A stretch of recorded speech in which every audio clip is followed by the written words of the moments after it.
नमस्कार, आप देख रहे हैं नैतिक भारत न्यूज, वो मंच जहां जनहित, सच्चाई और सवालों को सबसे पहले जगह मिलती है। मैं हूं साक्षी और अब शुरुआत करते हैं इस वक्त की सबसे बड़ी और अहम खबरों के साथ। डांग के आदिवासियों की सांस्कृतिक अस्मिता और संवैधानिक अधिकारों की रक्षा के लिए भारत आदिवासी संविधान सेना मैदान में।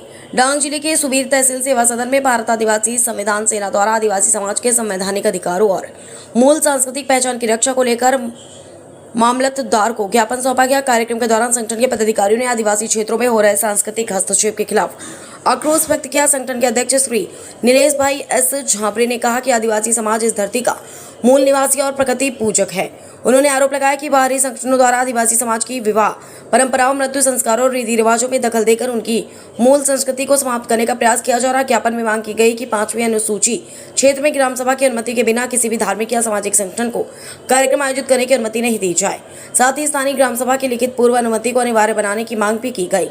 संगठन के पदाधिकारियों ने आगे कहा कि गुजरात सरकार द्वारा वर्ष 2017 में पैसा नियमों के किए गए संशोधनों से ग्राम सभा की शक्तियां कमजोर हुई हैं, इसलिए झारखंड राज्य के वर्ष 2024 के पैसा मॉडल की तर्ज पर गुजरात में भी ग्राम सभा को जल, जमीन और जंगल पर पूर्ण स्वायत्तता दी जाए। ज्ञापन में डांग जिले के भौगोलिक सीमा निर्धारित कर सीमा स्तंभ लगाने की मांग भी की गई ताकि बाहरी लोगों द्वारा होने वाले भूमि अतिक्रमण को रोका जा सके। इस अवसर पर डांग जिला भारत आदिवासी संविधान सेना के अध्यक्ष श्री नीलेश भाई एस झांपरे, उपाध्यक्ष श्री सतीश भाई एफ गायकवाड़, मंत्री श्री उमेश भाई, अमररथ भाई पवार, प्रवीण भाई, शंकर वाटू, जगन भाई, पेंटू भाई सापटा, राजेश भाई, मंगू भाई गाविद सहित बड़ी संख्या में कार्यकर्ता और आदिवासी समाज के अग्रणी उपस्थित रहे। संगठन ने चेतावनी दी कि यदि उनकी संवैधानिक मांगों पर जल्द अमल नहीं किया गया तो आने वाले समय में पूरे जिले में जन आंदोलन शुरू किया जाएगा। ज्ञापन की प्रतिलिपि राज्यपाल, राष्ट्रपति और राष्ट्रीय अनुसूचित जनजाति आयोग NCST को भी भेजे जाने की जानकारी दी गई। डांग से खास रिपोर्टर भावेश पटेल। जोहार जय आदिवासी। आज रोज तारीख 8/5/2026 रोज आज अमे सुबीर मामलतदार साहेबश्रीने एक आवेदनपत्र आप्યું છે કે ડાંગ जिल्ला 5મી अनुसूची વિસ્તારમાં આવે છે અને 5મી अनुसूची વિસ્તારમાં આવે છે તો અમે સરકાર પાસે એવી માંગણીઓ કરી છે કે અમારી ભૌગોલિક પરિસ્થિતિ ખૂબ ખરાબ હોવાથી અમને સીમા નક્કી કરી આપે। સરકાર અમારા ડાંગ जिल्ला 5મી अनुसूची વિસ્તારમાં આવે છે કે કેમ એની સીમા અમને નક્કી કરી આપે।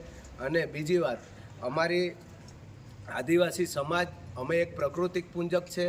अमे नहीं हिंदू धर्म में आता, नहीं क्रिश्चन धर्म में आता। आदिवासी समाज एक प्राकृतिक पूंजक है और अमारे संस्कृति ने घणो नुकसान थई रह्युं छे।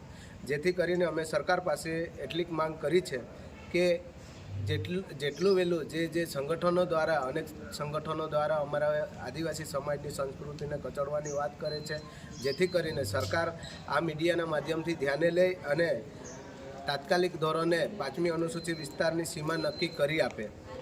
तीजो मुद्दो है पैसा एक्ट। 1996 में गुजरात राज्य ने अंदर पैसा एक्ट कायदो बन्यो है। एमां ग्राम सभा ने सर्व सत्ता आपी है कि डांग कोईपण 5મી अनुसूची विस्तारना अंदर कोईपण प्रोजेक्ट लाववाना होय कि विकासना काम करवुं होय तो ग्राम सभा ने सत्ता आपेली है कि ग्राम सभा में पूर्व मंजूरी वगर ए लोको बहारथी कोईपण व्यक्ति घुसी ना सके। तेम छतांय पण अमारी 73 एनी जमीन वारे घड़े नॉन आदिवासीओ द्वारा एफिडेविट करीने लई लेवामां आवे छे, जेथी करीने अमे घणीवार आवेदनपत्र आपीए छे परंतु एमां कंई सुधारो आव्यो नथी। जेथी करीने जे हाल 2024 में झारखंड में जे पैसा एक्ट अमलीकरण कायदो बन्यो है, जे ग्राम सभा ने सत्ता आपवामां आवी छे, ते ज रीते गुजरात मॉडल अंदर पण थवुं जोईए। अने भारतीय बंधारणनी कलम 244(1) भंग थई रह्यो छे, जेथी करीने आजे अमे मामलतदार साहेबश्रीने संबोधी अने गुजरात राज्यना राज्यपाल, भारत देशना राष्ट्रपति अने भारत देशनी जे एक अनुसूचित जनजाति राष्ट्रीय अनुसूचित जनजाति आयोग जे नवी दिल्ली है एमने पण आज अमे आप्युं छे। हिंदू मेरेज एक्ट 1955 में आदिवासी समाज कोईपण धर्मकोड में आवता नथी, जेथी करीने आ आवेदनपत्र थकी तात्कालिक धोरणे सरकार श्री द्वारा जो एक्शन लेवामां नहीं आवशे तो आवनारा दिवसोना अंदर उग्र आंदोलनों थशे। तेनी तमामे तमाम जवाबदारी सरकारी तंत्रनी रहेशे।